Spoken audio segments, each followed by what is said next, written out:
All right, guys. Welcome to another Viking webinar. Nathan, how are you, my friend? I'm doing great, Rick. How are you?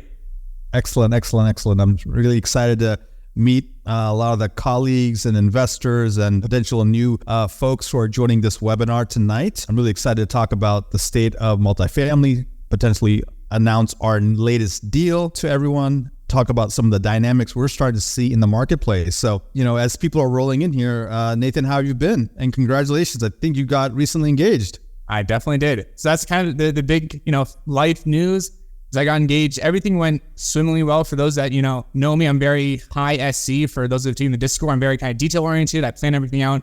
So I spent a good, about 4 months planning this engagement, making sure I had her have the right nails, got the spot picked out, had her parents come out. This is kind of a whole rigmarole, but it all worked out perfectly. So super excited. All right. Congratulations. Thank you. So I'm really excited to have this webinar tonight. I think we're in an interesting time in history. We have elections coming up. We have the interest rates that are sort of in the background. Buzzword seems to be higher for longer.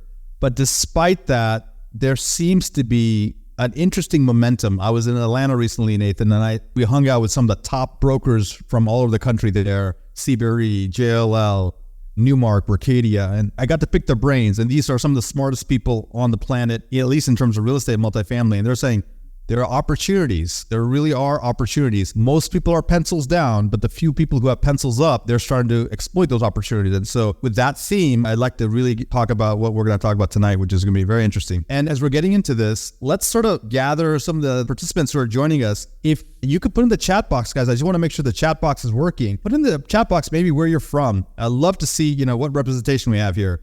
A lot of times it's all over the country. So put in the chat box, guys, where you're from. Love to see where everyone is. All right, it's starting to come in, my friends. We got Josh from San Diego. We got Amir from New Jersey. We got Tarun from Chicago, Atlanta, DFW, Pittsburgh, Boise, Omaha. Awesome. Wow, we love it. Fantastic. Connecticut, Atlanta, it's all coming in. That's beautiful. So with that said, I'm just curious. I know we're going to talk about real estate tonight. We're going to talk about investment opportunities. We're going to talk about sort of a little bit of the economy. But I'm curious, if you had to choose between stocks, real estate, and crypto, which one is exciting to you out of the three? If you want to put in the chat box, stocks and real estate or crypto, which one is sort of compelling right now? Okay. We got some real estate, a lot of real estate. Fantastic. Yep. Okay. We got some stocks. Hey man, Raj probably has some NVIDIA in his portfolio, so I'm excited for him. Yeah. I think it's not one or the other, right, guys? It's like, hey, what's your asset allocation probably, right? If that's the real answer.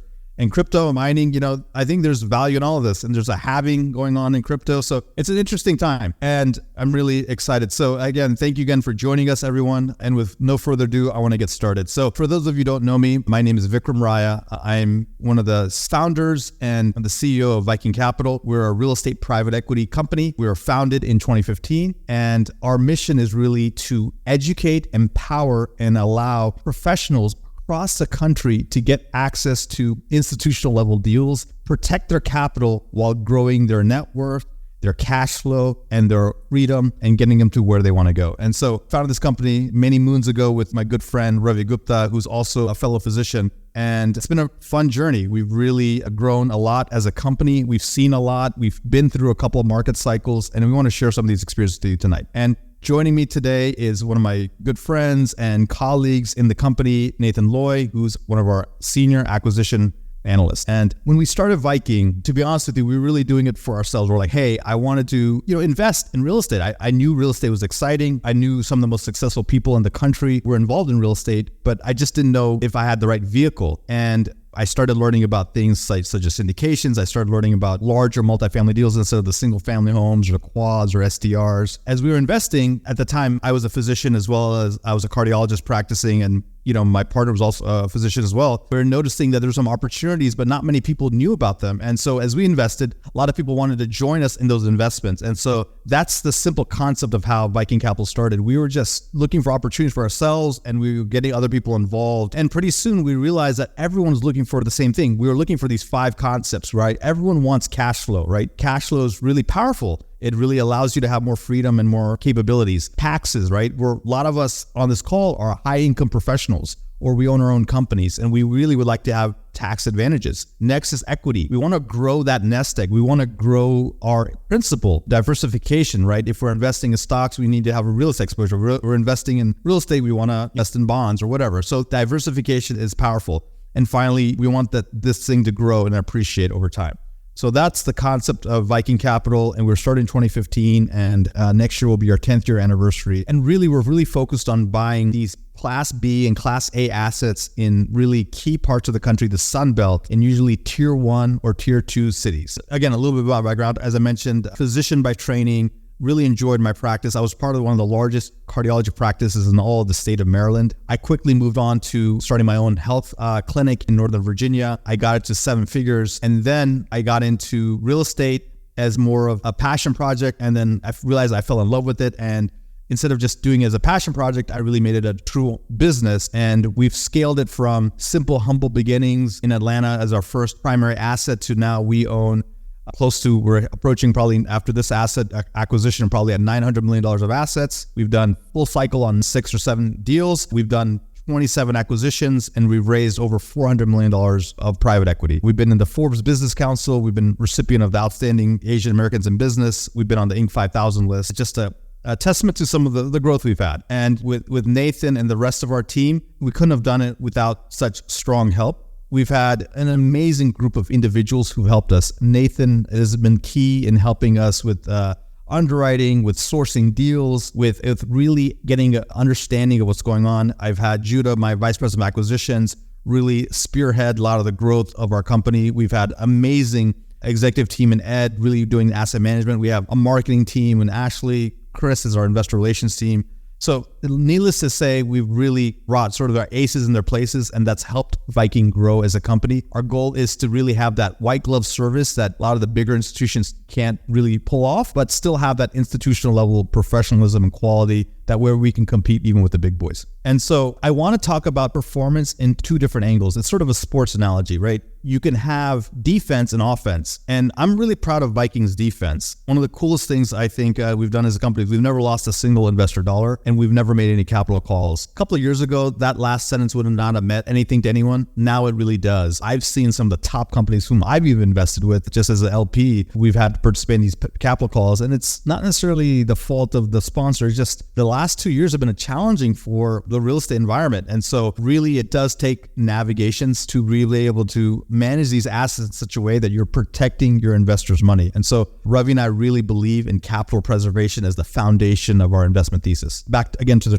track record, 27 acquisitions. We've acquired almost approaching 6,000 doors, $900 million of assets. And on our exits, we've had about 24% average annual return. So now let's get to multifamily. Why multifamily, right? The darling of real estate, if you asked any professional 5 years ago, was office. And that's the largest share of what commercial real estate was. Obviously, the pandemic changed that and many other factors. Really, one of the top asset classes within commercial real estate is not hospitality, it's not retail, it's definitely not office, it's multifamily. And I think these 9 reasons really ring true to a lot of the people listening on this call. It's cash flow we talked about. It's a long-term asset class stability, right? Everyone needs a place to live. This is not a luxury asset. This is a necessity asset. There is, even in the bad times, there's year-over-year rent growth. There's very rarely there's 0% rent growth, because as an inflationary measure, rent growth is part of the inflationary mechanism. And so you readjust rents year after year. And so as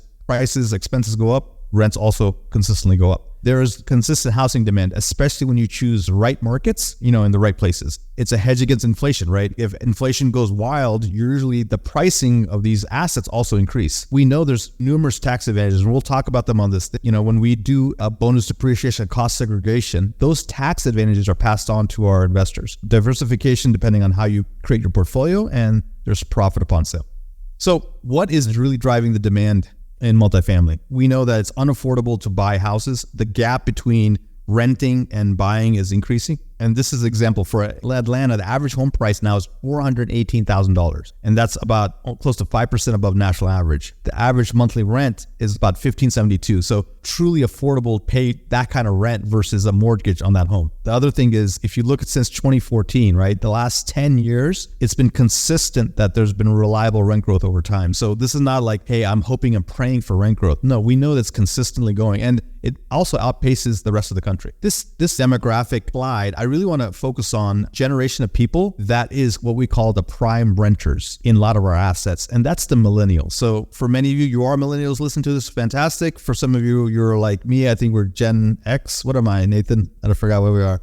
I'm a millennial. I think you are, Gen X, I think is what they call it. Gen X, okay, yeah. We're Gen Xers, guys. We're still relevant, right? So, but here's the interesting thing, right? If you're a millennial, it's 20 to age 34. The interesting thing is how many people in that demographic age group rent. It's 63%. And so you need to know this if you're going to be in the multifamily space. Number two, you need to know why they rent. You need to know what they're looking for, and you need to know how you can cater to them, right? And so it drops much more. As you hit the 35 to 44 year range, it goes to 40%. So this 72 million people all over the country are looking to rent. And so we've studied this. This is a science for us. You know, if you've done anything for 10 years, you've done the 10,000 hour rule, you sort of understand a space. And so they want modern design. They want attractive amenities. They're more conscious of the environment, right? ESG, accessible, right? Close to transit, less bedrooms, more amenity spaces, right? That's what they're looking for. And so because of that, I want to introduce you to our latest deal in Atlanta, which is Avondale Hills. This is the deal that we're going to present tonight. This is our 28th offering, and it's a beautiful 2023 asset, essentially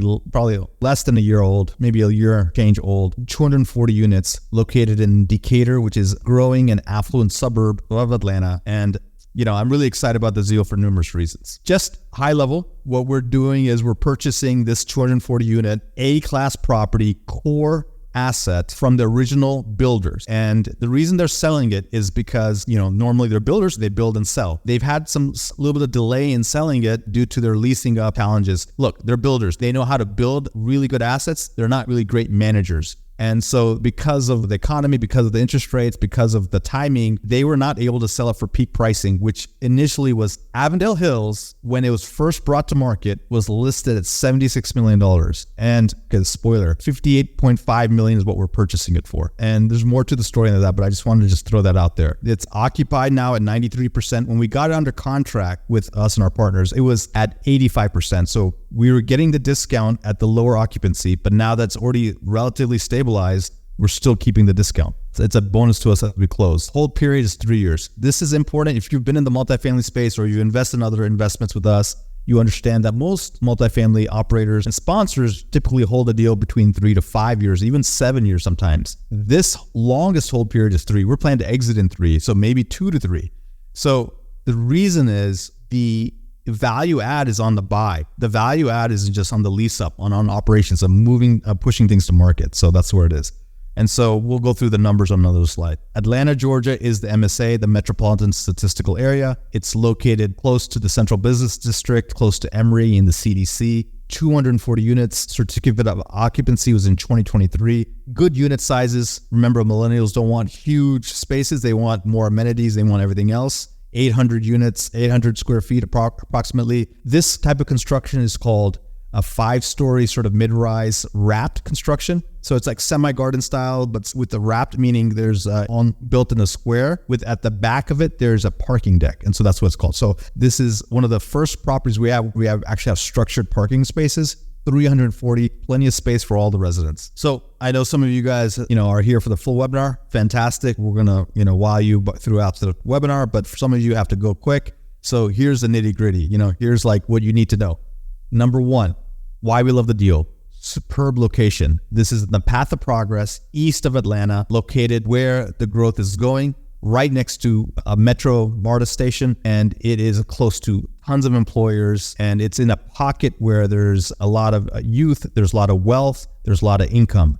Next, this is a newer product with severely below market rents. In some comparisons, we're $700 below market, and some were about $200 to $300. That is amazing. The basis is exactly what makes this deal. This is an off-market deal. That means there's 0 brokers involved. And as I mentioned, peak pricing 76, we're buying it close to 56, right? 58 million, whatever. So $20 million discount. How did we get the deal? Reputation. When everyone else is pencils down, when everyone's saying this is the end of the world, when everyone's saying, hey, well, let's wait till after the election, we've been strategically, almost like a sniper, looking at opportunities across the country. And when things like this come up, we move in. And low risk fundamentals. Right now, you're not buying a 1970s or 1980s property because there's a lot of risk. There's a lot of, management issues. You want to buy nicer, newer assets. Why? Because they are going to hold up better. Number 2, when it's time to sell, we want to sell to strong people like institutions, and a Blackstone or a KKR or any of these big groups, they'll want to buy something like this.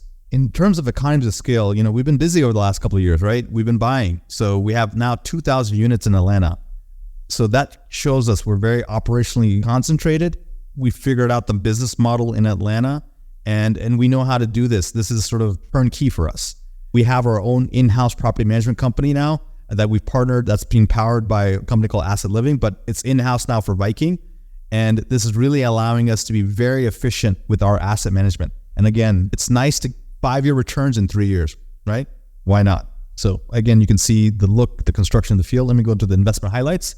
Private structured parking, Luxor, Amazon packet system, valet trash, community walking trails, indoor bicycle storage units, outdoor kitchen, modern fitness center, clubhouse, smartless entry, smart entry, smart thermostats. The financials are already starting to lease up now. As we're getting to the summer months, we notice the leasing momentum and the velocity is increasing. So without doing anything, these people are getting $40 rents. And again, these people the current owners are not necessarily optimized in their leasing strategies, but it's amazing that they're starting to see, even without doing anything, they're getting $40. There is momentum in what we're seeing in the trailing 3-month occupancy. Minimal concessions. There's almost 0 bad debt on the property. Again, we talked about the discount we're purchasing for, plus the county who has authorized the build of this property is giving us an attractive tax abatement as well, which also helps our returns. In terms of the value add, this is an operational value add. We're going to really put in the Viking style asset management that we know and know that's very effective. We're going to up-level the amenities. Organic appreciation is already happening. We're also in the path of progress, and we're buying it at a discount, obviously. And our goal is just to take rents and ratchet them up to market. And then finally, use our economies of scale. I've mentioned again that 30 to 40 unit premiums are achieving next. The look and the feel, there's that garage door opening. You got the shuffleboard, I guess. And then this modern feel. This is like a remote working space. This is like lounge. This is exactly what millennials and renters are looking for right now. So now I'm going to hand it off to my colleague here, Nathan. And Nathan's going to really walk you through the numbers and the specifics so you guys understand and can evaluate the investment. All right. Thanks, Vic. I get the fun job of talking about numbers, but if there are any questions that come up while I'm talking, definitely put them down in the Q&A section. I would love to answer them at the end of the call. So we're going to operate this deal with a 3-tiered return structure. Now, that's typical if you invested with Viking before, right? You have Class A, Class B, and our reserve class, but you don't always really see this kind of 3-tier return structure with a new construction kind of project. So you can leverage a combination of, multiple asset classes or investment classes to really maximize cash flow, appreciation, and the equity upside too. So starting with Class A. So Class A really prioritizes cash flow. It's a 10% preferred return, but no profit sharing when we go to sell the deal. Now, if you want a little piece of the upside when we go to sell the deal, Class B or reserve class might be a better option for you. Or a combination, right? So in Class B really prioritizes the upside when we sell the project. So it's a 7% preferred return with a 70-30 split up until a 13% IRR, in which case it changes to a 50-50 split. Now, the reserve class are slightly elevated returns for those that choose to contribute a larger capital investment. And Viking is giving up some of its own upside for those that write the larger check. So it's an 8% preferred return with an 80-20 split. Again, same thing up until a 30% IRR, then it changes to a 50-50 split. Again, if there are any questions there, definitely book a call. Our investment relations team are happy to kind of walk you through how it's structured and kind of the benefits of each investment class as well. And, as Nathan was talking about, who says you can just choose one class? I've had investors say, hey, look, I like the Malbec and the Pinot, I'll take Class A and a little bit of Class B. Why not? Yeah, exactly. As Ankit said, who we work with, he said, it's always and, not or. So if you always add more, kind of beneficial to diversification for a whole bunch of reasons. So what you're seeing off the left-hand side is the capital stack, also known as the capital structure. That really identifies how cash flow flows through to each investment class. So we have debt coming in for about 39 million. There's a potential to place a pref equity partner for 10 to 11 million. And then you have really class A, class B, and the reserve class all coming in for about 15 million. You can see the purchase price, the debt, and kind of total equity at the top there. And then it really breaks down those 3-year returns. So with class A, you're projected to get a 10% return on your money over those 3 years. Nothing kind of out of the ordinary there. But with class B, you have that equity upside when we go to sell. And so it's projected that you're going to receive a 1.6x on your money. And for reserve class, it's projected to receive a 1.8x. Now, as Vic mentioned, it's important to drive home that all things being equal, that would be like getting a 2.6 to a 3x return in 5 years. So if we're able to condense that time frame, achieve similar returns, and provide you with capital back faster, that's an absolute win in our books. Moving on to the next slide, what does that kind of look like at the sample investment level? So let's say you were to invest 100K in class A. What would that look like? So you get 10,000 each year, and then you get the return of your capital for a total return of 130,000 over those 3 years. Now, class B, again, you have about 6% of cash flow the first year, 6.2 second year, and 6.5 the third year. But again, all the rest of the equity will be distributed upon sale and is back-ended for that 1.6x multiple. Same thing for the reserve class. That reserve class, again, is enhanced, same cash flow, but more kind of back-end equity when we go to sell the deal. Sorry, I want to stack in what you're saying, Nathan. It's just enhanced economics. So we at Viking are giving up some of our upside to make sure that the reserve class investors are able to hit a premium return. So either way, all the classes are very popular. And in fact, a lot of them do get filled up very quickly. So it really just depends on your outlook. Like if you're an older individual and you have a less of a time horizon, maybe you're thinking, hey, I just want more quote unquote mailbox money. That's a class A kind of investment maybe. If you're younger and you have a longer time horizon, you're just getting started, perhaps class B makes sense.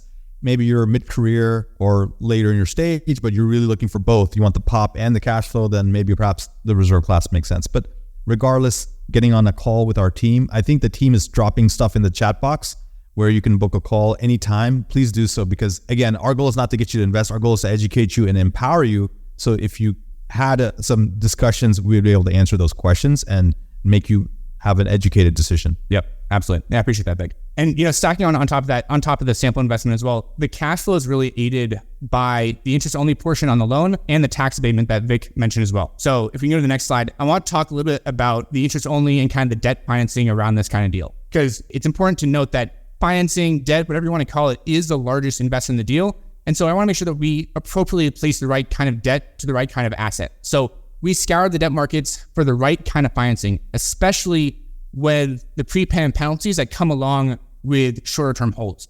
So the most competitive bid that we have to date is a 5-year Freddie Mac agency quote with about 2 to 3 years of interest only. Again, the more interest only we can get, the better off it's going to be for cash flow. But what's really attractive about this financing is that it has a 1% prepayment penalty if we sell after the 3 years. And the aim was really to reduce the amount of prepayment penalty because of the shorter hold period without having to use bridge financing like we kind of saw was kind of popular back in 2020, 2021. We can stay on the slide for a second. I want to reassure the investors out there who are looking at this investment opportunity. The volatility of the last 24 months has been due to variable debt. And one of the strongest things I think an investor or an operator can do is to make sure they get fixed debt. We've done that here. This is a fixed debt deal. Number two, it's the right amount of term, and we were able to get it under sub 6, which is pretty impressive in this economic climate. So just wanted to point those out. Yeah, absolutely. All right, let's move on to kind of the sensitivity table. So as part of the acquisition process, as part of the underwriting, we always try to replace assumptions with data. Now, ultimately, there are going to be some assumptions that are in the underwriting. So what is the purpose of a sensitivity table? Well, the purpose is to really kind of show you the variety of returns based off of a variety of variables. In this instance, we took the sales price. So we're not beholden to one set of numbers or one set of assumptions. We want to show you the entire array. So at the very bottom, you'll see kind of, absolute worst case, which is selling at the kind of the highest cap rate that we've projected for a 1.6x. What we've highlighted there in the middle, that orange piece, is what we project as kind of the most likely option, exiting at a 5% cap rate. At the very top, you see kind of, hey, if the market really performs, cap rates compress, interest rates take a cut, and we happen to sell at a lower cap rate, actually to hit to 1.8x. Now, again, with the potential rate cuts and the cap rate compression and new supply coming to the market, it's easier to focus on a price per door than it is on the cap rate itself. So a 5% cap rate will translate to an $83 million sales price, and that translates to about $346K a door, about $346,000 per door, which is what new supply is currently trading for in the market. So again, that's really important to drive home, is that what we're projected to sell this thing for in 3 years is what new construction is currently trading for at today's pricing. Now, if we go over to the reserve class sensitivity table, very similar story. We're still selling at a 5 cap, still a similar sales price, but now the returns are slightly enhanced because you have that equity split. So again, worst case, 1.6, and kind of the best case if cap rates compress and pricing really shoots through the roof at 1.9x. Now we get into kind of the bread and butter. The part that I like the most, and honestly the screen that I stare at the most days, is the pro forma. So this is the 3-year kind of projections of income and expenses over the 3 years. And there's a few things that I really want to point out in the pro forma. So you'll notice that we're not renovating any units. It's kind of right in the middle of your screen there. We're just bringing rents to the market, stabilizing occupancy, and reducing and really optimizing expenses. Again, the previous owner was great at building, but our forte is managing these assets. And if we execute this business plan properly, even with the tax abatement that burns off over those 3 years, we're able to increase NOI by over $1 million. And at a 5% cap, that's over a $22 million increase in the value of that property. Now, I know this is a lot of kind of numbers on the screen and a lot to take in all at once. So again, book a call. Our investor relations team is happy to kind of walk you through this in detail. I'd love to do it myself, but we have a full team that's kind of well equipped to walk you through it. Okay, so we've talked a lot about the numbers. Now I want to get into more of kind of the aesthetics of the property itself. So first off, we had that tenant-only parking structure that sits directly adjacent to the property that Vic mentioned. And for one, it makes a ton of operational sense. This parking structure really can accommodate more vehicles with a much smaller footprint than if you had surface level parking. And that reduces, tenants' stress and the time spent searching for vehicles, the time spent accessing their vehicles, and, it protects them from that hot Georgia sun too. So it really kind of has operational benefits, but also kind of tangible tenant benefits as well. So stack on top of that, we have the modern fitness center. Now, this fitness center has modern equipment with state-of-the-art machines. Now, it aligns with our goal at Viking of, people, planet, profit. We're really kind of pushing wellness and health, but it also aligns with the growing trends of a lot of millennials and a lot of tenants really prioritizing their own personal health and well-being as well. And so on top of all that, outside of being a great place to work out, to get six-pack abs, right? It's a great community building space for residents to kind of meet, socialize, and all work out together as well. Another great space is the modern lobby and the clubhouse as well. I really, really love the sleek and elegant design of this clubhouse. Honestly, I wish I could hire this person for my next home, because it really kind of creates a welcoming first impression of the property and sets the tone for the level that we're playing at. You can really tell that a lot of thought went into the design of the space, and it really is leaning into the young professionals that are prevalent in this area. So it's designed to accommodate, socializing, relaxing, remote work, business meetings. And we also have, modern amenities across the property as well. What we're really seeing, especially in the last year, 2 years, kind of post-COVID, is a flight to quality is rising in popularity among this younger renter demographic. And we're really catering to that with Avondale Hills. So we have smart access controls, package delivery systems, valet, resort-style pool, billiards room, and that all adds to the experience that you'd expect to find in a newly built property. And that level of care is also carried forward into the interiors of the units as well, right? Spacious floor plans, private balconies, in-unit washers and dryers, modern appliances, granite countertops. Those are all high-level finishes that really bring that luxury feel into the home itself. And of course, no luxury amenity would be complete without a resort-style pool. So this really creates that luxurious and relaxing atmosphere. But just like the fitness center, it acts as a social hub, right? It acts as a lounge space with an outdoor grill area that's great for events. And there's even cornhole there. I'm known to play a mean cornhole game. So if you see me out there one day, definitely challenge me, because I'd love to play you guys. But if you're the next slide, this is really, it's all tailored towards the young professionals that are prevalent in the market and prevalent on site as well. So the majority of residents on site work in the medical sector or in the education sector. They have an average age of about 35 and a household income over 80,000. And Avondale is really weighted towards these 1 and 2 bedrooms to really cater to that demand. Now, you might notice that there's also a portion, about 19% of the units, that are studio apartments. Now, there is a potential to utilize these smaller studio apartments as part of the kind of affordability agreement that comes along with that tax abatement as well. So we're really kind of able to utilize that space. And, the whole point of any new construction deal is to pull from the demographic that's surrounding that area. So this gives you kind of a breakdown of half-mile radius, full-mile radius, and kind of the overall Atlanta MSA. But the keys to success for new construction is able to build and really kind of develop in a growth corridor. And that's exactly what you're seeing in Decatur, and especially that whole kind of growth corridor of Atlanta. If you see, there's nearly 30% income growth projected over the next 5 years, and it's really just a smart place to build. It's in the path of progress with high incomes, with a large rental pool to pull from. That's pretty much the perfect recipe for success. I'm getting some questions about, the safety of some of these investments. And so I want to use a safety metric that we use when we're looking at an investment in terms of income and rent. So there's something called the income to rent ratio. It's usually a number that we like to follow. And the number I usually like to look at, if it's greater than 3 to 1, that gives me assurance that the renters can afford the place what we're offering. And so in this case, it's between 3.3 and 4, because the income is between 80 to call it 90, even $100,000 of some of these residents. And so they can afford the call it 1871 rent. And so that ratio stays true here in terms of being a very safe, affordable place for these level renters. Yep, absolutely. All right, next slide. So the level of thought and care that was put into the property itself obviously showcases the efficiency of how this entire community was designed, not just the units, not just the clubhouse, but the entire community as a whole. So if you see, the majority of the kind of social gathering places are right in the center of the community, kind of bringing people together. We have the parking structure that sits directly off to the right-hand side, adjacent for convenient access. And you have the entire property that's surrounded by green space and kind of forest, which is also part of what makes Georgia so beautiful. So now let's get into kind of the rent comparison. One of the largest value add areas for growth in a newly built product is really, especially with an asset that has top of line finishes, is raising rents to market. Now, the typical kind of new construction bread and butter play is to build as fast as you can, lower rents so that you can get people heads in bed, so to speak, offer concessions to get people in the door, and fill occupancy as fast as you can, and then sell. And while that speed is great for the developer, and they did a fantastic job at actually building the asset, it also presents an immense opportunity for us to buy high quality product at a discount with the room to raise rents without doing renovations. So by having occupancy approaching stabilization, it removes kind of one of the biggest risks of most new construction plays, which is filling that vacancy. And it really leaves room for us as operators to focus on raising those rents to market. If you take a look at the screen, if you compare rents at Avondale Hills to other new construction in the area, again, for similar sized units, you'll notice there's about a $200 to $400 rent gap difference. We're taking rents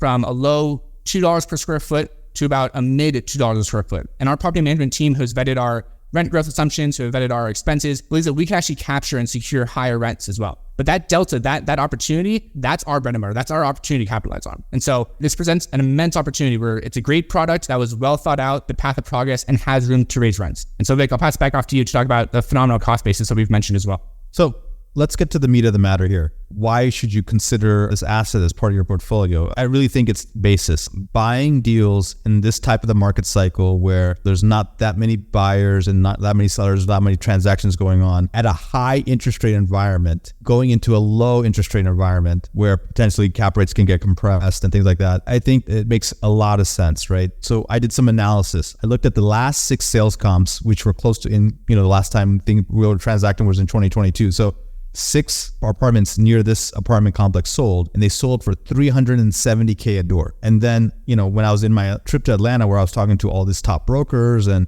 top builders, I asked them to build this right now, what would it cost? And they told me it's going to cost $360K per door to build this. And so no matter how you slice it, if you use sales comps, you're using replacement cost, you're getting it for a substantial discount. Why would they give it away for the discount? One, they're builders and their loan is coming due. Number 2, they had a hard time leasing it up a year and a half ago, and now they're just getting their leasing momentum going. Number 3, there's internal family dynamics with a family office that owns this, and they're leaving the state of Georgia for whatever reason. So whatever the accumulation of all those reasons are, and there's no broker involved, so that's some of the savings as well. So between all those things, we're able to secure really like a core asset for a value add price. And so that's really the story.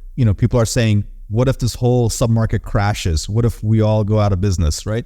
This property is located close to the Federal Reserve Bank of Atlanta. This property is also near the CDC, Emory University, and Emory Healthcare, which is the largest employer in Atlanta. Whole Foods is just down the street. So in terms of demographics, a lot of these big institutions and like stores and companies have done their due diligence on where they want to, put their roots down. So I think this place is vetted as a good location. Number two, Atlanta is not going anywhere. It's 6 million people. I'll show you on a slide later. In the next 10 to 20 years, it's going to get to 9 million people. So there's going to be a severe shortage of housing, right? There's a slide I'll show you in a couple of minutes where there's not much new supply coming online. So between the numerous employers, the economic strength of the tenants, and sort of the growth of where Atlanta's going, we feel very excited about this. And obviously, being close to metro and transit always helps an asset. Another thing we haven't mentioned until now is there are luxury townhomes, and for Atlanta, the luxury price point, you can call it between $500,000 to $800,000. There's like a whole community back there of luxury townhomes that have been built, and they're fully occupied, they're fully full, and that shows you the sort of the area and the capacity and sort of the wealth of that area. But the other interesting thing it shows you is the people who live in those townhomes, that the mortgage they pay is unaffordable to probably the people in Avondale Hills, and so that's why places like Avondale Hills will be filled because it's unaffordable to live in the housing in the area. We mentioned path of progress. What does that mean? Well, it really means as the luxury neighborhoods of Atlanta are becoming outpricing the tenants, such as Midtown, Virginia Highlands, downtown, Buckhead, it's too expensive to live there. So where are people going? They're moving to Decatur. They're moving to Avondale area. And so that's why there's growth here. That's also where jobs are moving. That's also where the growth or the development. Cortland, one of the largest apartment builders in the country, is just a couple of blocks down. So this is where people are moving, and this is where it makes a lot of sense to see the path of progress. And I want to emphasize three things. It's not just one thing that's going on. There's three separate things, the metrics I want to make clear. One, we have income growth. Number two, we have rent growth. Number three, we have population growth. And number four, we have employer growth. When you have all four, it really provides a powerful basis for you to buy an asset there. So you see Avondale Hills on the right here, and you can see in this 10-mile radius, there's this hyper connectivity going on. I mentioned the CDC, I mentioned Emory University, the DeKalb County has a huge government center. We talked about the metro station, Whole Foods is nearby. We talked about medical community in Atlanta, Grady Hospital, Emory University Hospital, Wellstar Health, all there. Then we have all the big Fortune 500 companies like Coca-Cola, Southern Company, Wells Fargo, Visa, Google, Microsoft, within a 10 square mile radius. Truist, Delta, Hartsfield is only a 20-minute MARTA ride from across the street from the MARTA station. We mentioned again the inability for a lot of the people to really afford the homes in this area, and so hence renting makes a lot of sense. Next, one thing I wanted to mention, the average occupancy for the last 9 years in Atlanta has been 96% in some of these stronger submarkets. So if you average the occupancy out, in general, always stays very well occupied. We've talked about the commuter hub and then the hyperconnectivity close to all the airport and other things like that, and the interstate and the highways. Atlanta is very attractive to big technology. It's a startup community now. It's become a lot of infrastructure on Georgia Tech. Georgia Tech is the driver. It's the largest producer of technology graduates in the country. There's tons of tax incentives, favorable business climate. The governor of Georgia is trying to promote more businesses. It's a strong, diverse pool of talent. Obviously, the infrastructure and the transportation helps. I won't go through all this, but you can see there's tons of major employers here. I mentioned, again, this is important because this is close to Avondale Hills. But these are two major employers. And when we did the due diligence on Avondale Hills, it is Med and Ed, which is medical and education, are the top two employers for the tenants who live there currently. Not only is there a MARTA station across the street, but they're planning to do a redevelopment of that MARTA station to become mixed use. There will be a communal green. There's going to be retail. There's going to be a soccer pitch there, pharmacy, banks, restaurants, shops, and stores. It's all been approved, and it's going to start breaking ground in the next year or so. And it's all across the street from Avondale Hills.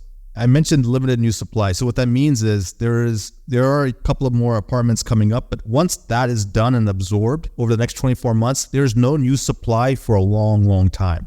Really what that does is gives Class A rent growth, long runway to grow. There's not going to be so many concessions that we have to compete against. And because of our cost basis, we don't necessarily need to hit the high rents that these higher priced apartments need to hit to even make the mortgage payments, right? Because we're getting at such a discount, we can trail the rents and still be very successful and hit all our projections we've shown you on our investment numbers. I mentioned to you our economies of scale. This is just a sample of our 10 assets that we have in Atlanta. And we've talked about the reason. So centralized property management, maintenance, streamlined operations, opportunity to exit to an institutional investor. We can sometimes combine assets together to create a larger portfolio if that's more attractive for pricing, and it really helps us. And then we can negotiate cheaper insurance because we own so many assets in an area. And guys, if you have any questions, go ahead and drop it in the Q&A. We're going to get to that at the end of our talk. And our team is always on standby. If you're interested to book a call, that's probably the best way to get your custom questions answered. So let's look at the demographics here. You can see here that Georgia outpaces the US in a lot of the numbers. Georgia had the 6th highest rent growth in the US last year. I mentioned the Atlanta population growing. And here's an interesting statistic. So right now we're at 6 million. By 2050, they expect 9 million. So that's essentially, and I'm going to make fun of Nathan here, that's essentially taking Nathan's from Colorado. It's taking the whole Denver the whole Denver MSA, bringing it to Atlanta in the next few years. That's what the population growth will be. Education is huge in Atlanta, right? We have Emory, Georgia Tech, Morehouse, Spelman, Georgia State, UGA. There's so many good schools in Atlanta, and it's one of the largest places that generate so many students. And all these students are looking for, tech jobs or higher income jobs, which again, help fill a lot of these apartment complexes. We can go to the next slide. Again, tons of Fortune 500 companies make their home base in Atlanta. That's why we love investing in Atlanta, because it's so demographically diverse, but it's such an engine for growth. Next, for those of you who are not familiar with Atlanta, there's plenty of attractions: Centennial Park, Coca-Cola, the Mercedes-Benz Stadium, which is going to hold the World Cup, Fox Theater, the Botanical Gardens. Median income of tenants is between 80 to 85,000. Atlanta's become a number one tech hub. We've talked about that. There's tons of employment. It's tons of diversity. So, when you invest in an apartment complex and the main employer is an Army base, that's very high risk. You don't have that same risk in Atlanta because there's so much diversity in where the jobs come from. Why Atlanta is also such a catalyst for growth is because it's transportation hubs. We got the Port of Brunswick, the Port of Savannah, one of the fastest growing ports of the United States. CSX, the railroad, has one of its largest nodes here. Hartsfield is the busiest airport in the world. Industrial warehouse demand, and obviously the highway infrastructure. We mentioned, again, the economic impact of Hartsfield is about close to $71 billion a year. For many of you who don't know this, Atlanta has become the Hollywood of the South. Numerous Hollywood studios have migrated to Atlanta due to the tax benefits that are happening. Many of your favorite shows and movies have been filmed here. $4.4 billion of economic impact. Tons of attractions. This is an interesting project I want to bring to light. There's something called the Centennial Yards in Atlanta. This is a $5 billion redevelopment project where it's going to be the home to, obviously, the Atlanta Falcons, the Atlanta Hawks, and the DC United soccer team. Huge mixed-use development. And all of this is going to happen by 2025, which is essentially in 18 months, because in 2026, Atlanta is going to host the quarterfinals for the FIFA World Cup. And so there's a fast forward on progress here. And it's going to be one of the shining examples of growth for Atlanta. As I mentioned, the soccer match here, they expected to have a $17 billion impact across the United States. Lionsgate, another studio, decided to put their anchor down in Atlanta and built a $2 million studio in Douglasville. Porsche North American headquarters is near Atlanta Hartsfield Airport. $100 million headquarters, opened in 2015 for all the Porsche fans out there. And Rivian had an electrical plant being built to produce their vehicles. And now with the recent sort of joint venture with Volkswagen, they've been bolstered and they're revamping to put potentially both vehicle productions in the state of Atlanta, in the state of Georgia. And so with that said, guys, I think that gives you an idea of the submarket. It gives you an idea of the asset. It gives you an idea of the business plan, the value add opportunity, the investment returns, a little bit about our company, and so why we're so excited about the opportunity. We've saved some time for some questions, and so I really want to get into it with you guys. So I'm going to start looking at the Q&A. My team has put some things in the chat box, and so me and Nathan will help answer your questions. But for those of you who are asking, hey, how can I get involved? Hey, how can I invest in this? One, you want to do it soon because there's already been a lot of pre-demand prior to this webinar. The self-directed IRA is a great option if you have an IRA that's not doing much. Or if you have some money in a different IRA and you want to move into a self-directed so you can invest in things like real estate. If you have assets that are not getting the returns you want, you can always liquidate them and put them into cash and get into our deals. Self-directed 401ks, trust, a lot of different ways. And the minimum investment, guys, is $50K. If you want to invest with less, reach out to our team and they can see what they can do for you guys. And so we're trying to be cool like everyone else. We got a QR code, click the QR code. I've seen some people try to do this text thing, text Avondale. So we got a number, we got an email. You got a website, so a lot of different ways. You got the chat box where you can book a link directly. And with all of that said, I think I want to go and start answering some questions. What do you think, Nathan? Yeah, let's do it. So I got a question here from JP. He said, why only hold it for 3 years? Why not hold it for longer? That's a great question, right? Because most traditional multifamily deals are typically held for 5 to 7 years. The one thing that makes Avondale Hills a bit special is that tax abatement. I'll get into kind of the specifics as to the tax abatement and how it works. But as that abatement kind of burns off year over year, that impacts cash flow. And so the cash flow that we expect in year 3 essentially will sustain itself to year 5, but there's no real material difference to hold it till year 5. Now, we always like to have optionality. We don't like to be forced to sell. So that's why, that 5-year term on the loan is really attractive, because if the market, let's say, goes the opposite direction than we expect in year 3 and it can get kind of that $82 million purchase sales price that we're expecting, we can hold it for an additional 2 years, really kind of wait for the market to correct as well. But it's really that tax abatement and how it impacts cash flow that we chose to go the 3-year option. If I had to predict, look, 3 years is where we can maximize both returns, IRR, appreciation, and cash flow. If we have to hold it longer, then maybe cash flow be slightly decreased, but maybe the rents will keep improving over time. The property can sell for potentially more. So there's options either way.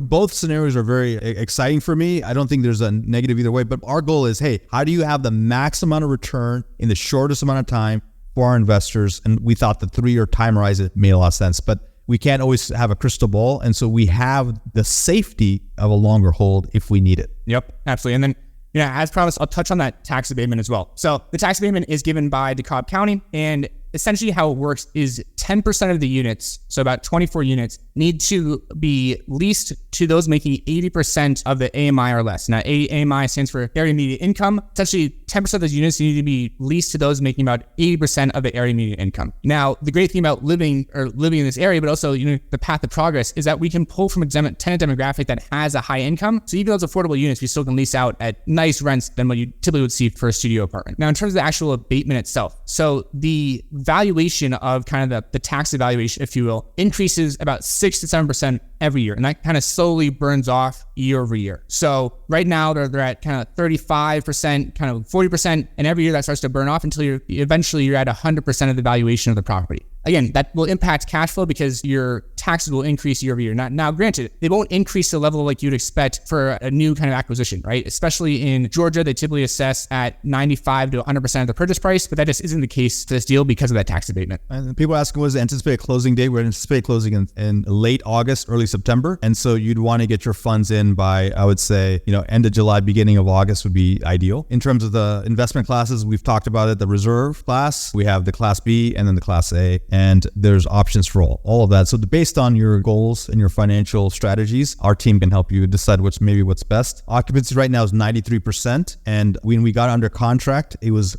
closer to 85%. So we're getting the benefits of the increased occupancy, but we're paying the price of the lower occupancy.